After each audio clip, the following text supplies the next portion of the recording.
To begin, navigate to the relevant section and locate the Restaurant option, ensuring it is free to use. Once selected, fill in the required information, starting with the state. The data will be highlighted in yellow, so simply press the corresponding section to proceed. Next, choose a business time and type Target in uppercase letters for the name.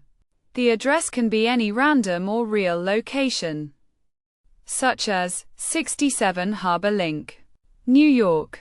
For the telephone number, enter a 10-digit number and repeat this process 4 times to create 5 separate entries, each with a quantity of 1. In the description field, type Huggies with a capital H and specify the amount as $40 for each entry. After completing these steps, press the Make Received button to generate the receipts, taking care to only show the relevant internal sections, without displaying any external parts.